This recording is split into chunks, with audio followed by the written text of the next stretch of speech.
Ahoy people, welcome back to the channel and I hope you're all having a fantastic day. As you can see, we're in slightly different surroundings, and that's because going forward there are going to be two very distinct types of content going out on this channel. There's going to be the super serious video essays where I'm overanalyzing and overthinking pretty much everything you could imagine someone could overthink. And then we're going to counter that with the more informal sit-down reviews where I talk about all the movies that I've just seen and rather liked, like you're seeing here. It's mainly just for things that I watch and really enjoy, not even necessarily new films, but just ones that I do not have the time to put out a full video on. Anyway, today's film of choice is the 28 years later sequel titled The Bone Temple, and we're going to be going into the spoilers, so if you keep watching past this point and you end up spoiled, don't say I didn't warn you. So this is coming off the back of a great re-entry into this franchise with a film that came out last year that introduced us to the likes of Spike, played by Alfie Jones, Jamie, played by Aaron Taylor-Johnson, Dr. Kelson, played by Ralph Fiennes, Isla, played by Jodie Comer, and Jimmy, played by Jack O'Connell. Now, of those 5 people being mentioned, only 3 of them happened to return, given the fact that Isla was one of the characters that died in the last film, in what is still probably one of the greatest scenes to bless my eyes in 2025. Brings a tear, man, every fucking time. The film is gathering a pretty mixed-ish reception. I don't want to commit to saying that fully because I think it's very much a loud minority saying that, and I wonder if it's going to even out as things go on, like what happened with the first film, or whether this is just one that people aren't really vibing with. Some notable points of praise include performances from the likes of Fiennes, O'Connell, Jones, and newcomer Erin Kellyman, who you might know from an ill-fated Star Wars movie or the boring MCU show. Another positive that I've seen people bring up is the style brought by the director Nia DaCosta, and she is someone that we will talk about in some capacity at some point in this video, so just stay tuned for that. But that has also been seen as a bit of a negative, with people complaining that in comparison to the previous film, The Bone Temple feels a little flat visually. You also then have the people who bring up the claims of the lack of a progressive plot, the messy lore expansions, and an overindulgence in violence, and I may slightly agree with one of those things, but before that, allow me to read you Letterboxd's summary of the film so we can get a little up to speed on the film that we're talking about. Following the events of the first film, Dr. Kelson finds himself in a shocking new relationship with consequences that could change the world as they know it. And Spike's encounter with Jimmy Crystal has become a nightmare he can't escape. First off, I want to compliment how ambitious this movie is, because it takes the lore that we already know from this franchise and wants to twist it in a way that drags it to hell and back. And I'm all but sure that, at least for me, it excels in that regard. If you were to ask me what I think of the film, based on the fact that you can't decide that from the title of this video, whatever it ends up being, I greatly enjoyed 28 Years Later The Bone Temple, but at the same time I can understand why it's really not everyone's cup of tea.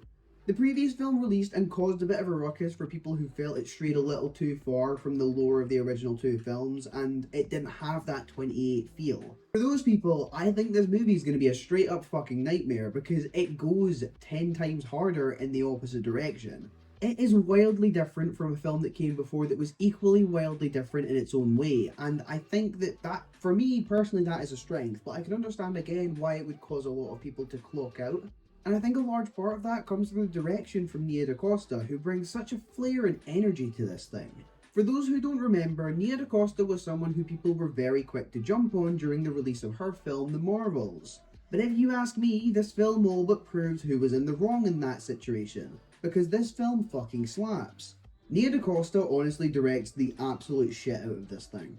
I mean, honestly, this thing had me sitting like Warlock from Top Gun Maverick for at least half of the runtime. I don't have a ticket, my jaw hit the fucking floor. I haven't seen an ounce of praise for the acting that wasn't unjustified either. Everybody of importance is great. I think there's a couple of members of Jimmy's finger gang that don't necessarily do the best, but at the same time, I don't know whether that's more just an overindulgence into the character that they are playing that leads to that. What I'm saying, I don't know if it's bad acting or if it's simply circumstantial character acting. It could be either way. It didn't take me out of the movie, so it's not a flaw. But yeah, maybe some food for thought. There's also some really great effects, but I think it's becoming a little alarming when I can watch someone literally Doctor Doom versus Thanos somebody. I can watch people being skinned, I can watch someone get a hook impaled in the back of their fucking skull, but the one time I squirm is seeing someone get a syringe put in their arm. I did allude to this a minute or two ago, but one common complaint I have seen regarding the Bone Temple is a seemingly incompetent nature when it comes to advancing the plot. People have labelled this thing as a bit of a middleman, a film where there's no plot progression whatsoever for the overall trilogy, and the saving grace is that it looks pretty good. Guys, come on, it's not an Avatar movie. Jokes aside, I don't really think I'm on board with that criticism. I understand and I do agree that the plot does take a little bit of a sidestep, which may sound confusing and contradicting to what I just said before that, but I can bypass that if there's other elements that do step forward, and for me, that's most notably shown in the character work. I feel like we got so much more in terms of character in this film. I feel like we learned so much more about Spike, about Dr. Kelson, about all of the newcomers like Jimmy, for example, who has so much development between the start of the movie and the end. And also Samson, who's introduced in the first movie but gets a whole lot more to do here. He becomes a fully fleshed out character. The best way of putting things for me is that it bypasses the plot as a primary focus, but individual stories benefit so much as a result of that, to the point where I'm completely okay with what this film does. Samson is probably the most interesting development they've made in any of these films, because the implication of what it does mean going forward is really cool, and it could do cool things. It's pretty obvious, at least to me, that he's going to return in some sort of capacity, whether it just be the opening scene of the next film or whatnot. Samson gets some of the coolest shit to do here, and he helps show off some of those great effects I mentioned earlier. But that does also then bring me to another negative that I've seen people bring up, which is the overindulgence into violence. And look, I get it, I do get it to an extent. Some people don't like realistic gore, I completely get it, I do, my girlfriend's not a huge fan of it. I'm not going to sit here and blast the people that aren't into that sort of thing, and where I do take issue, and it does piss me off when you do this, so I'm watching you, where I take issue is when you don't vibe with gore, so you actively complain that that aspect makes the movie look bad, just because there is gore.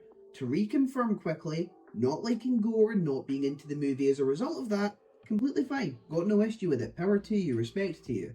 Opinions will be opinions and all that, but using the intolerance to gore to claim that the movie is bad is blasphemy. It just feels odd and a little misguided, and I'd almost put that in the same bracket as the whole idea of this horror movie didn't scare me, therefore it's a bad horror movie.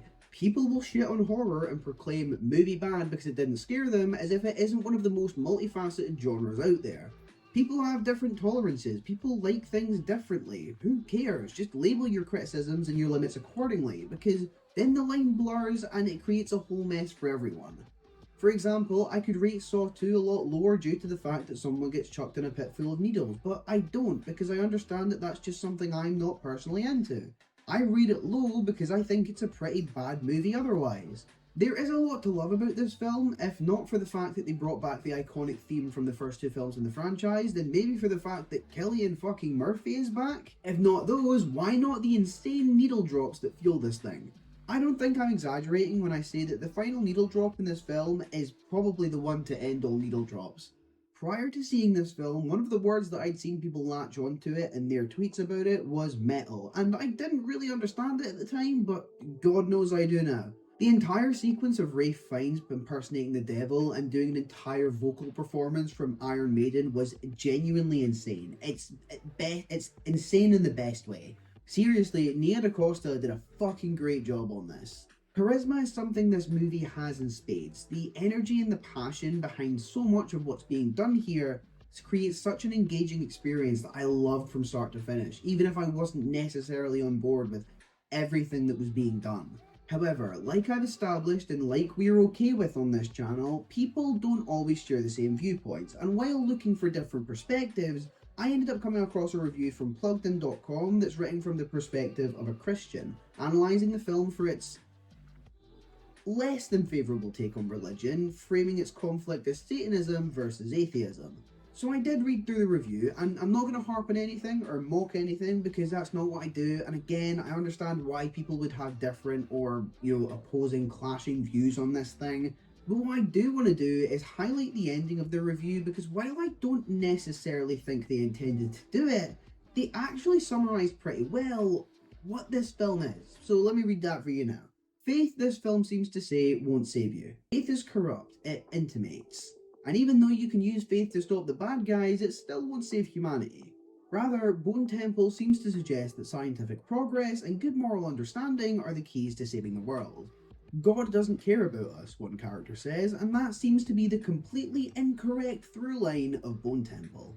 Again, I have nothing to say. I'm not going to sit here and pick that apart or make fun of it, but I just find it interesting that after reading that, I become even more vindicated in my stance that this is a really special film.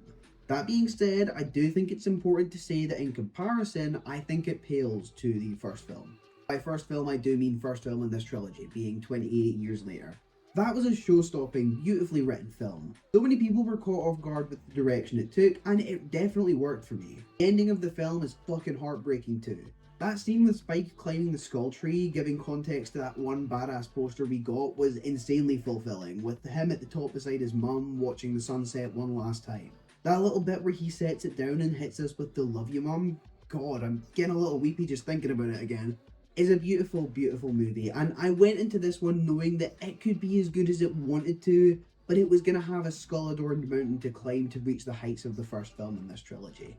That being said, I'm very, very glad that Nia DaCosta didn't go the direction that ending seemed to set up, because I was expecting this film, or worried that this film would be an incredibly zany, over-the-top thrill ride. I am being pedantic, but I do not like the idea of a film going in that direction, so I'm glad that DaCosta pivoted from that. I'm happy that it brought a new lens and new scope to the franchise, because I think there's multiple things that could be explored here. We now know that there is the potential for a cure, and now the question becomes, is Samson going to be the one example of that? Is he going to be heartbreakingly killed in the third film due to a lack of understanding? We don't know. You know what, I'm actually going to set that bear trap now. To sidetrack briefly, I think the third film is going to have an underlying message of the cruelty of humanity and how deranged we've become and how far gone we are. We're going to have some scene where people come across Samson, maybe even the opening scene. He doesn't attack and instead shows mercy because obviously his personality has resurfaced, the rage virus has been suppressed within him, and these new people will ultimately kill him because they believe it's simply a new evolution of infected, and it's going to just hammer home that fact. There's no understanding, there's no morality, there's no humanity left within us either anymore. And you know what? I wouldn't actually be surprised if it was Aaron Taylor-Johnson's character coming back to do it, like on the hunt for his son or something, and he just does it without thinking. I also want to set the prediction in the case that they do decide to go further with the cure angle of things, we're going to have an active character in some capacity, whether in this film or another film that gets greenlit down the future, that has been infected. We're going to see that point of view. We're going to see how someone reacts to having their life back in that sense. But I do really like the Bone Temple, and I fuck heavily with whatever it's doing. Do more. That's my note for whatever director takes this next one on, or whatever direction they decide to go in for film 3, just do more. Now, when asking if a third film is a possibility, that is a question that unfortunately has more weight than it should, because as of me recording this at 9:05 on the 18th of January, Forbes reported that The Bone Temple is crumbling in its box office debut, with most outlets predicting 20 million plus its opening weekend, and it being reported that the film took an estimated 60 million before marketing costs. It's estimated that the film is only going to make around $15 million during its opening weekend. And I believe that's purely American speak, given that this is written in dollars. Then me and my girlfriend did see it also, so that's, what, $13.98 towards it. This, when compared to the previous film's 30 million opening weekend haul, creates a bit of fear, given that while this was already greenlit, I believe they're awaiting a third film by gauging the success of this one. If things were judged on quality, I do think the third film would be a given, but unfortunately money is the real power play factor here. And a big thing this film would probably rely on is the word of mouth with general audiences, and it's going to have to do a lot of heavy lifting, because the marketing this time around was incredibly poor compared to the first film. Sadly, if I had to make a guess, I do think this film's going to struggle a little, because while I enjoyed it, I don't necessarily think it's going to do well with general audiences. I don't think the word of mouth is going to travel nearly as much as it needs to. I'd love to be wrong, and I'm going to contradict myself, because I do think the third film will happen in some capacity. I just don't think that ending allows for it being unresolved. But yeah, the numbers out of the gate don't look incredibly promising, so it's something to keep an eye on over the next few weeks. But what are your thoughts on The Bone Temple? Did you love it? Did you hate it? Let me know in the comments below, and also let me know what other films you're looking forward to over the next few months. Give me something to keep my eye on, maybe. Now, I had intended for the first video of the year to be Scream 2, and that's definitely gonna be the next video essay I do, but I was a moron and I decided why not learn to edit on PC when I've got a video on the horizon and I've not uploaded in over a month. So it's taken a little while to get used to. It is on the way. Don't fear, I'm not quitting to the 3 people that actively watch these videos. Hopefully you enjoy this format too. If not, then fuck it. I'll probably only do it once or twice and completely forget it, just like I do with TikTok. If you enjoyed this review, leave a like on it so you let me know. Hit the subscribe so you don't miss the next one and the Scream 2 video when it eventually comes out. And until next time, goodbye.